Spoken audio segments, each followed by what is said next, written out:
Welcome to student dictation. Dictation 5 second बाद शुरू होगा।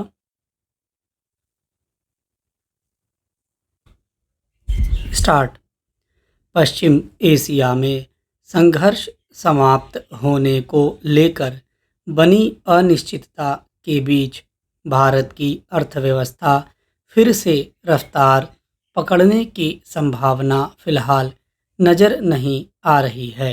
बुनियादी उद्योगों की वृद्धि दर में गिरावट और आवश्यक वस्तुओं की कीमतों में बढ़ोतरी के साथ अब देश में विनिर्माण गतिविधियों की वृद्धि भी धीमी पड़ गई है।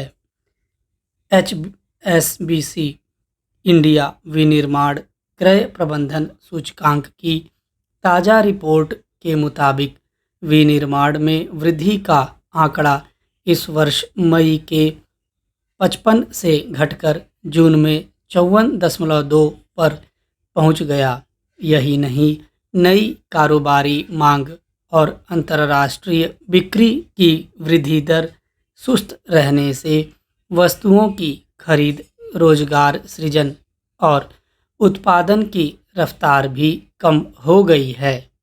यानी कुछ उपक्रमों को छोड़ दिया जाए तो देश के ज़्यादातर क्षेत्रों की वृद्धि में गिरावट देखी जा रही है, जिसका सीधा असर अर्थव्यवस्था पर पड़ रहा है। हालांकि महंगाई से राहत दिलाने के लिए तेल कंपनियों ने बुधवार को वाणिज्यिक LPG की कीमतों में प्रति 19 किलोग्राम सिलेंडर पर 183.5 रुपये और विमान ईंधन में 5 रुपये प्रति लीटर की कटौती की है। लेकिन पिछले दिनों बढ़ाए गए दामों के मुकाबले यह राहत बेहद कम है।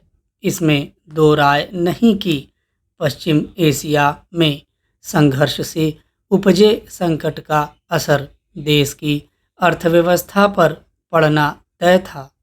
लेकिन सवाल यह है कि सरकार की ओर से इसके प्रभाव को कम करने के लिए समय रहते वैकल्पिक उपाय तलाशने पर ध्यान क्यों नहीं दिया गया। ऐसा भी नहीं है कि सरकार इस संकट की संभावनाओं से अनभिज्ञ थी।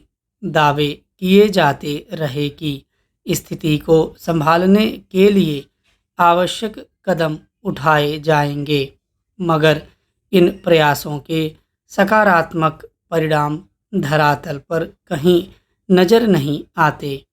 HSBC की मासिक सर्वेक्षण रिपोर्ट के मुताबिक इस वर्ष जून में भारतीय वस्तुओं की अंतर्राष्ट्रीय मांग में वृद्धि की रफ्तार 39 महीनों में सबसे कमज़ोर रही। इससे यह अंदाज़ा लगाना मुश्किल नहीं है कि भारतीय निर्यात कारोबार पर कितना गहरा असर पड़ा है। सर्वेक्षण में कई कंपनियों ने माना है कि उन्हें हाल के दिनों में नई नियुक्तियां रोकनी पड़ी या उन्हें कम कर दिया गया। इससे स्पष्ट है कि लोगों को रोजगार के मोर्चे पर भी नई चुनौतियों का सामना करना पड़ रहा है। इसके अलावा मांग और बाजार की स्थिति को लेकर चिंता के कारण जून में निवेशकों और कारोबारियों का भरोसा भी कमज़ोर पड़ा है। खासकर विदेशी निवेशकों का भारतीय बाजार को लेकर रुख असमंजस भरा रहा है, जिस कारण विदेशी निवेश की निकासी का सिलसिला जारी है। सर्वेक्षण से पता चलता है कि आने वाले दिनों में स्थिति सामान्य होने को लेकर भी भरोसा घट रहा है। यही वजह है कि अगले एक वर्ष में उत्पादन बढ़ने का अनुमान लगाने वाली कंपनियों का अनुपात इस वर्ष मई की तुलना में जून में आधा रह गया है। वहीं तेल कंपनियों ने पश्चिम एशिया में संघर्ष से कीमतों में आई तेजी के बाद वाणिज्यिक एलपीजी और विमान ईंधन के दामों में पहली बार कटौती की है। मगर सवाल है कि क्या महंगाई से यह राहत अंतर्राष्ट्रीय बाजार में कच्चे तेल और गैस के दामों में आई कमी के समान अनुपात में है?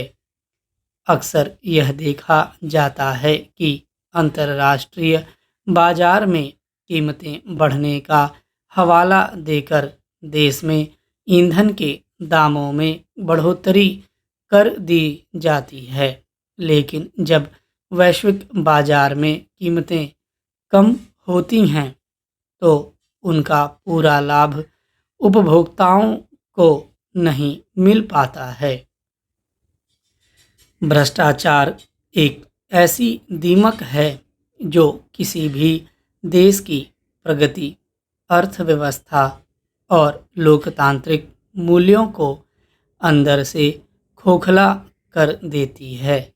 व्यवस्था में यह रोग न केवल आम जनता के विश्वास को तोड़ता है, बल्कि विकास के अवसरों को सीमित कर समाज में असमानता की खाई को और गहरा कर देता है।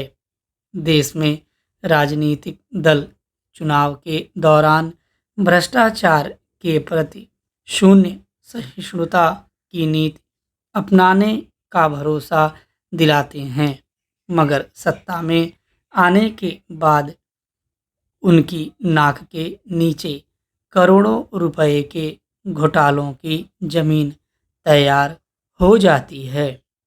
इसका ताज़ा उदाहरण हरियाणा में करीब 500 करोड़ रुपए का वह घोटाला है जिसमें संलिप्तता के आरोप में बीते मंगलवार को केंद्रीय जांच ब्यूरो ने एक वरिष्ठ आईएएस अधिकारी को उनकी सेवानिवृत्ति के दिन गिरफ्तार किया है। जाहिर है कि यह वित्तीय हेराफेरी एक दो दिन या फिर सप्ताह भर में तो नहीं हुई होगी। ऐसे में सवाल है कि शासन प्रशासन में उच्च पदों पर बैठे लोगों और सतर्कता एजेंसियों को इसकी भनक पहले क्यों नहीं लगी। देश में वित्तीय गड़बड़ियों पर अंकुश लगाने के लिए कानून बनाए गए हैं। इसके बावजूद अगर भ्रष्टाचार का सिलसिला थम नहीं रहा है तो इसके लिए कौन जिम्मेदार है? सरकारी विभागों में कई ऐसे मामले होते हैं जो कभी पकड़ में ही नहीं आते हैं या फिर उन्हें जानबूझकर दबा दिया जाता है। जो मामले सामने आते हैं उनमें भी ज़्यादातर का खुलासा तब होता है जब करोड़ों रुपए इधर से उधर कर दिए जाते हैं। हरियाणा में आईडीएफसी फर्स्ट बैंक घोटाले में भी यही हुआ। गिरफ्तार किए गए वरिष्ठ आईएएस अधिकारी पर आरोप है कि उन्होंने राज्य प्रदूषण नियंत्रण बोर्ड में रहते हुए करीब 169 करोड़ रुपए का गबन किया है। इस मामले में 2 बैंक अधिकारियों को भी गिरफ्तार किया गया है। इससे पता चलता है कि वित्तीय हेराफेरी को अंजाम देने के लिए साठगांठ के जरिए किस तरह का एक तंत्र खड़ा कर दिया जाता है। जांच में सामने आया है कि संबंधित महकमे के जो करोड़ों रुपए बैंक खाते में भेजे गए, बाद में उन्हें फर्जी तरीके से निकाल लिया गया। इससे स्पष्ट है कि सरकारी विभागों में पारदर्शिता और जवाबदेही का किस कदर अभाव है।